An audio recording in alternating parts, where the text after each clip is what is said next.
नमस्कार. आज आपण पाहणार आहोत जगातील सर्वात सोपे असे प्रोटीनने भरलेले खमंग खुसखुशीत असे शेंगदाणा लाडू. जर तुम्ही चॅनलला सबस्क्राईब केलं नसेल तर सबस्क्राईब करा, म्हणजे काय होईल अशा सोप्या रेसिपी तुम्हाला इथे पाहायला मिळतील. इथे मी 1 वाटी शेंगदाणे घेतलेले आहे. तर शेंगदाणे आपल्याला खमंग असे भाजून घ्यायचे आहे. शेंगदाणे खरपूस भाजणे ही सर्वात महत्त्वाची स्टेप या रेसिपीमध्ये आहे. त्यामुळे शेंगदाणे आपल्याला खरपूस असे भाजून घ्यायचे आहे. तर शेंगदाणे भाजताना काही करायची नाही आहे. तर कमी ते मध्यम आचेवर शेंगदाणे आपल्याला भाजून घ्यायचे आहे. आणि शक्यतो शेंगदाणे भाजण्यासाठी एकतर जाड बुडाची कढई वापरायची किंवा नॉनस्टिकचा पॅन वापरायचा. आणि व्यवस्थित असे खमंग असे शेंगदाणे ते भाजून घ्यायचे आहेत. तर इथे पाहू शकता एकदम परफेक्ट असे शेंगदाणे इथे मी कमी ते मध्यम आचेवर शेंगदाणे खरपूस भाजून घेतलेले आहे. आता हे शेंगदाणे भाजून झाल्यानंतर एका पसरट ताटामध्ये काढायचे आहे थंड होण्यासाठी. तर शेंगदाणे थंड झाल्यावर मी ते शेंगदाण्याची साल काढून घेणार आहे. पूर्ण शेंगदाण्याची साल काढणार नाही, थोडेच शेंगदाण्याची साल मी इथे काढून घेणार आहे. आणि ज्या वाटीने इथे मी शेंगदाणे घेतलेले त्याच वाटीने इथे मी पाऊण वाटी गूळ घेतलेला आहे. गुळाचे प्रमाण तुम्ही तुमच्या आवडीप्रमाणे कमी जास्त करू शकता. तर इथे मी मिक्सरच्या भांड्यामध्ये जे आपण शेंगदाणे भाजून घेतलेले आहे त्यातील काही शेंगदाणे पहिल्यांदा भांड्यामध्ये ॲड केलेले आहे. त्यानंतर आपण जो गूळ घेतलेला आहे त्यातील काही गूळ मी ॲड केलेला आहे. आणि आपल्याला हे बॅचेसमध्ये जाडसर असं वाटून घ्यायचे आहे. ही एक सर्वात महत्त्वाची टिप आहे की आपण पहिल्यांदा शेंगदाणे ॲड करणार आहे, नंतर गूळ ॲड करायचा आहे. कारण की काय होतं, आपण जर पहिल्यांदा गूळ ॲड केला तर मिक्सरच्या भांड्याचे जे ब्लेड असतात त्याला गूळ चिकटला जातो आणि मिश्रण व्यवस्थित एकजीव होत नाही आहे. त्यामुळे पहिल्यांदा शेंगदाणा त्यानंतर गूळ ॲड करून 2 बॅचेसमध्ये हे शेंगदाणे व्यवस्थित असं जाडसर वाटून घ्यायचं आहे. तर इथे पाहू शकता इथे मी अशा प्रकारे जाडसर वाटून घेतलेलं आहे. तर इथे पाहू शकता जरी हे मिश्रण पाहता क्षणी जरा कोरडं वाटत असलं तरी आपण जेव्हा लाडू वळतो तेव्हा शेंगदाण्यातील ऑइलीपणा आणि गुळातील चिकटपणा त्यामुळे काय होतं, लाडू सहज वळले जातात. इथे पाहू शकता सहज लाडू वळले जातात. परंतु ह्या लाडूमध्ये मला तुपाचा थोडासा फ्लेवर आवडतो, म्हणून मी काय करणार आहे की एकदम छोटा जो चमचा आहे तो घेणार आहे. त्यात छोटा चमचा तूप मी यामध्ये ॲड करणार आहे. तूप ॲड करणं हे पूर्णपणे ऑप्शनल आहे, नाही केले तरी चालेल. फक्त तेव्हाच ॲड करा जेव्हा तुमचे मिश्रण तुम्हाला खूप ड्राय वाटत असेल आणि जेव्हा तुम्ही लाडू वळायला जाताल आणि लाडू जर तयार होत नसतील तर तेव्हाच तुम्ही एखादा चमचा तूप ॲड केलं तर चालेल, नाही तर नाही केलं तरी चालेल. तसे लाडू खूप सुंदर लागतात आणि हे प्रमाण पण एकदम परफेक्ट आहे. तर अशा प्रकारे इथे मी सर्व लाडू तयार करून घेणार आहे. जर तुम्हाला ही माझी रेसिपी आवडली असेल तर एकदा घरी नक्की ट्राय करून पाहा. मला कमेंट करून नक्की सांगा की लाडू कसे तयार झालेले आहे. आणि जर तुम्ही चॅनलला नवीन असाल आणि चॅनलला जर अजून सबस्क्राईब केलं नसेल तर सबस्क्राईब करा, म्हणजे काय होईल जेव्हा मी अशा नवनवीन रेसिपी अपलोड करेल त्याचे नोटिफिकेशन सगळ्यात अगोदर तुम्हाला मिळेल. आज आपण बिना पाकाचे रवा लाडू पाहणार आहोत. एकदा हे लाडू बनवले आणि पॅकबंद डब्यामध्ये ठेवलं तर हे अगदी महिनाभर टिकतात. तर हे लाडू बनवण्यासाठी इथे मी पॅन गरम करून घेतलेला आहे आणि अर्धी वाटी तूप घेतलेलं आहे. तर यातील सर्व तूप मी ॲड केलेलं नाही आहे, तर थोडंसं तूप ॲड केलेलं आहे. आणि तूप वितळल्यानंतर ज्या वाटीने आपण तूप घेतलेलं आहे त्याच वाटीने इथे मी 2 वाटी बारीक रवा घेतलेला आहे. जो बारीक रवा असतो ना 0 नंबरचा रवा, तोच इथे वापरायचा आहे. तर तुपामध्ये रवा व्यवस्थित असा मिक्स करून घ्यायचा आहे. आणि रवा भाजत असताना गॅसची फ्लेम ही मंद ठेवायची आहे. अशा खूप छोट्या छोट्या पण महत्त्वाच्या टिप्स आहे, त्या जर तुम्ही फॉलो केला तर लाडू एकदम परफेक्ट असे तयार होतील. कुठेही गॅसची फ्लेम ही हाय करायची नाही आहे. सतत हलवत एकसारखा रवा आपल्याला भाजून घ्यायचा आहे. तर इथे पाहू शकता तूप आणि रवा व्यवस्थित असा एकजीव झालेला आहे. साधारणतः 5 मिनिट झालेले आहे. मंद आचेवर रवा व्यवस्थित असा भाजून घेतलेला आहे. तर इथे पाहू शकता मिश्रण थोडंसं ड्राय वाटत आहे. आपण जे तूप घेतलं होतं त्यातील अर्धेच तूप इथे आपण यूज केलं होतं. आता राहिलेलं जे तूप आहे ते आपण यामध्ये ॲड करणार आहोत. तर हे सर्व तूप रव्याला व्यवस्थित लागलं गेलं पाहिजे, अशा पद्धतीने सतत हलवत मिक्स करून घ्यायचं आहे. तर इथे आपण 2 वाटी रव्यासाठी अर्धी वाटी तूप घेतलेलं आहे. तर एकदम परफेक्ट प्रमाण आहे.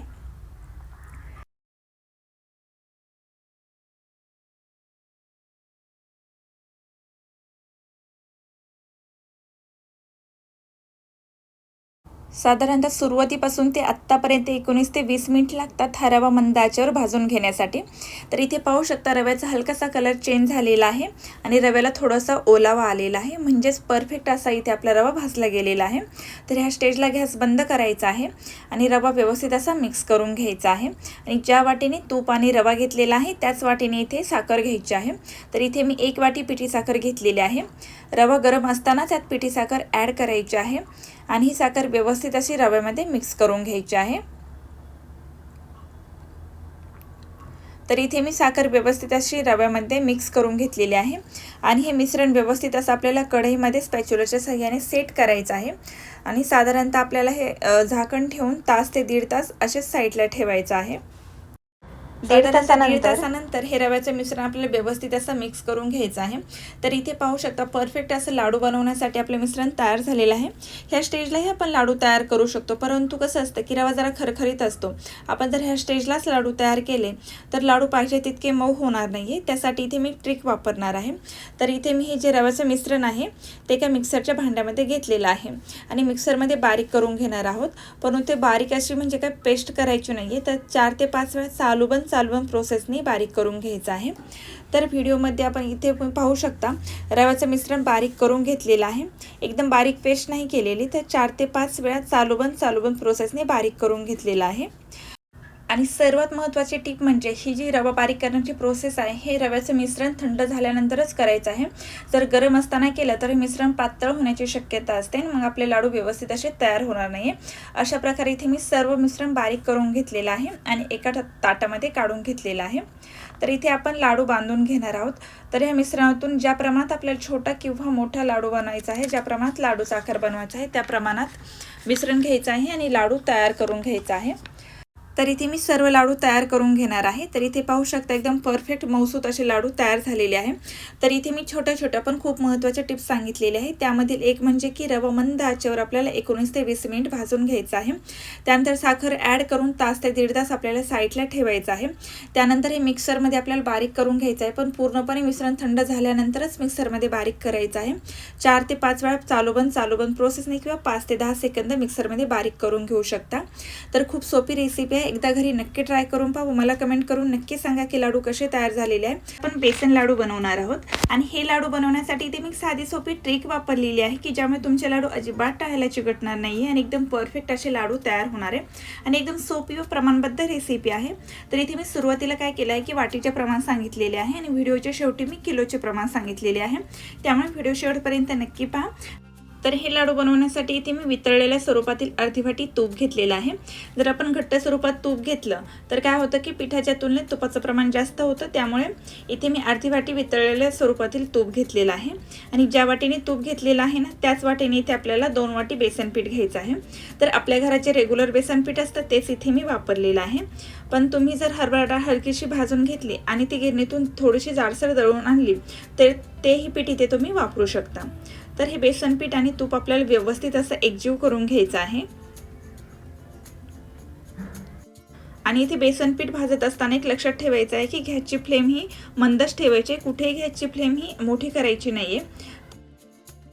तर इथे पाहू शकता बेसन पीठ आणि तूप व्यवस्थित असं एकजीव झालेलं आहे। साधारणतः 10 मिनिट झालेले आहे की मी बेसन पीठ मंद आचेवर व्यवस्थित असं भाजून घेतलेलं आहे।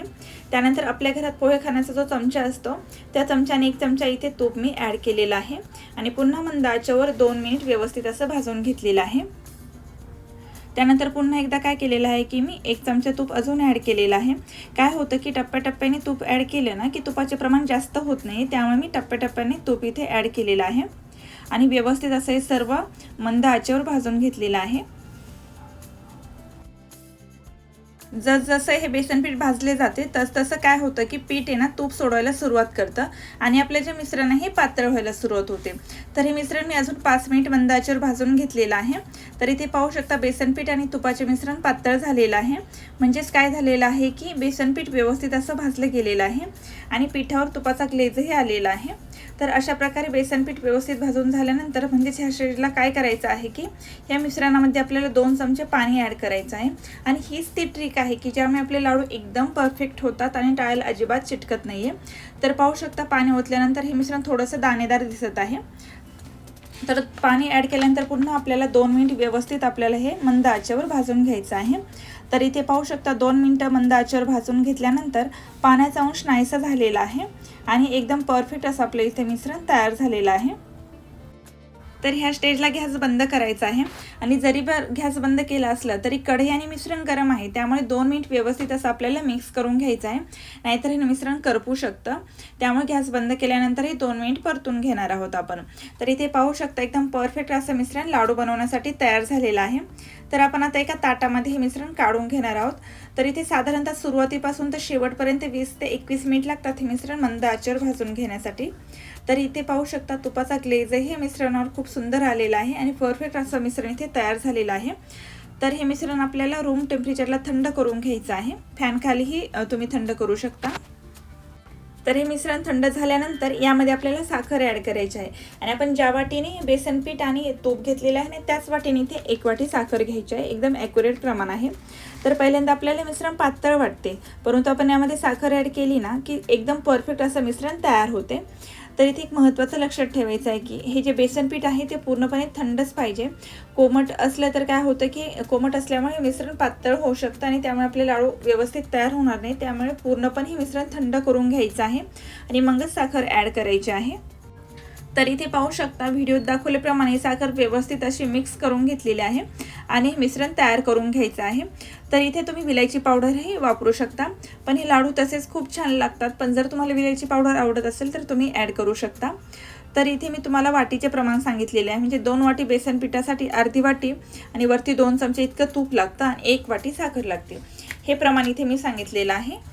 जर तुम्ही हे प्रमाण घेतलं तर तुमचे लाडू एकदम परफेक्ट होतील। जर तुम्हाला जास्त क्वांटिटीमध्ये करायचे असेल तर तुम्ही इथे 2 वाटी बेसन पिठाऐवजी 4 वाटी घेऊ शकता आणि अर्धी वाटी तुपाऐवजी 1 वाटी तूप घेऊ शकता। अशा प्रकारे तुम्ही रेशो करून प्रमाण ठरवू शकता। तर इथे मी तुम्हाला किलोमध्ये प्रमाण सांगत आहे, म्हणजे 500 ग्रॅम बेसन पीठ घेतलं असेल तर 250 ग्रॅम तूप घ्यायचं आहे आणि बेसन पीठ आणि तुपाच्या तुलनेत 500 ग्रॅम साखर घ्यायची आहे। असं प्रमाण घेतलं तरी तुमचे लाडू एकदम परफेक्ट असे तयार होतील। तर इथे पाहू शकता परफेक्ट असे लाडू तयार झालेले आहे आणि कलरही खूप सुंदर आलेला आहे, तसेच तुपाचा ग्लेजही खूप छान आलेला आहे। अशा प्रकारे तुम्हाला ज्या प्रमाणात लाडू पाहिजे मध्यम मोठे तसे तुम्ही इथे बनवू शकता। तर इथे मी सर्व लाडू बनवून घेणार आहे। जर तुम्हाला माझी रेसिपी आवडली असेल तर घरी एकदा नक्की ट्राय करून पहा, मला कमेंट करून नक्की सांगा की लाडू कसे तयार झालेले आहे। तर इथे पाहू शकता मी सर्व लाडू तयार करून घेतलेले आहे आणि जर तुम्ही चॅनलवर नवीन असाल आणि चॅनल अजून सबस्क्राईब केलं नसेल तर सबस्क्राईब करा, म्हणजे काय होईल जेव्हा जेव्हा असे मी सोप्या रेसिपी अपलोड करेल त्याचे नोटिफिकेशन सगळ्यात अगोदर तुम्हाला मिळेल। परत भेटूया अशा एका नवीन रेसिपीवर, तोपर्यंत टेक केअर। आपण घरात असणारे फक्त 3 साहित्यातून तयार होणारे लाडू पाहणार आहोत।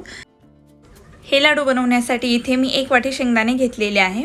तर हे शेंगदाणे आपल्याला मध्यम आचेवर खरपूस असे भाजून घ्यायचे आहे, म्हणजे काय होतं की शेंगदाणे आतून आणि बाहेरून खरपूस भाजले जातात।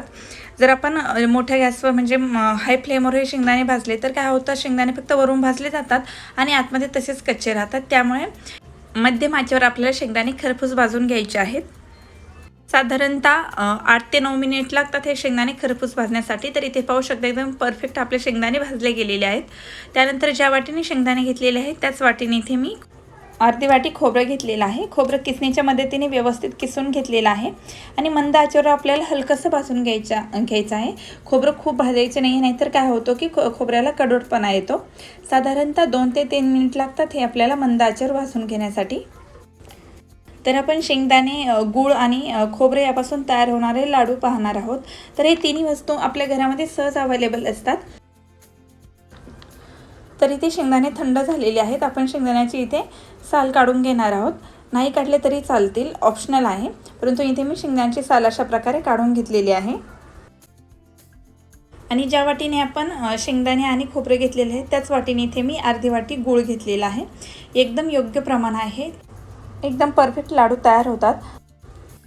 तर इथे मी एक मिक्सरचं भांडं घेतलेलं आहे आणि आपण जे शेंगदाणे भाजून घेतलेले आहेत त्यातील अर्धे शेंगदाणे घेतलेले आहे आणि जो गूळ घेतलेला आहे त्यातीलही अर्धा गूळ घेतलेला आहे आणि हे दोन्ही आपल्याला मिक्सरमध्ये ऑन ऑफ प्रोसेसने दाणेदार असं वाटून घ्यायचं आहे। तर इथे मी सर्व शेंगदाणे दाणेदार असे वाटून घेतलेले आहे। तर इथे सर्वात महत्त्वाचं म्हणजे आपण ज्यावेळेस शेंगदाणे बारीक करून घेत असतो त्यावेळेस मिक्सर चालू बंद प्रोसेसने हे आपल्याला शेंगदाणे वाटून घ्यायचे आहेत। त्यामुळे काय होतं, आपले लाडू टाळायला चिटकत नाही, एकदम दाणेदार होतात। त्यानंतर आपण जे खोबरं भाजून घेतलेलं होतं तेही यामध्ये ॲड करायचं आहे। व्हिडिओत दाखवल्याप्रमाणे मिक्स करून घ्यायचं आहे। आपण हे खोबरं शेंगदाण्याबरोबर हे बारीक करून घेऊ शकतो, परंतु काय होतं, खोबरं जर थोडंसं मोठं राहील आणि खाताना जर दाताखाली आलं तर हे लाडू खूप छान लागतात। त्यामुळे व्हिडिओत दाखवल्याप्रमाणे व्यवस्थित हाताने मिक्स करून घ्यायचं आहे। तर पहिल्यांदा आपल्याला हे मिश्रण कोरडं वाटत आहे, परंतु गुळाचा चिकटपणा आणि शेंगदाण्यातील जो नॅचरली ऑइलपणा असतं त्यामुळे हे लाडू एकदम परफेक्ट बांधले जातात। तर इथे पाहू शकता एकदम परफेक्ट असे आपले लाडू तयार झालेले आहेत। तर ही खूप सोपी रेसिपी आहे आणि घरात अवेलेबल असणाऱ्या साहित्यातून आपण हे लाडू तयार करू शकतो आणि याचे खूप सारे असे फायदे आहेत. त्यामुळे घरी एकदा नक्की ट्राय करून पहा आणि व मला कमेंट करून नक्की सांगा की लाडू कसे झाले आहेत. तर इथे मी सर्व लाडू तयार करून घेतलेले आहेत. जर तुम्ही चॅनलवर नवीन असाल आणि चॅनलला जर अजून सबस्क्राईब केलं नसेल तर चॅनलला सबस्क्राईब करा. म्हणजे काय होईल, जेव्हा मी अशा नवनवीन रेसिपी अपलोड करेल त्याचे नोटिफिकेशन सगळ्यात अगोदर तुम्हाला मिळेल. परत भेटूया अशाच एका नवीन रेसिपीबरोबर. तोपर्यंत टेक केअर.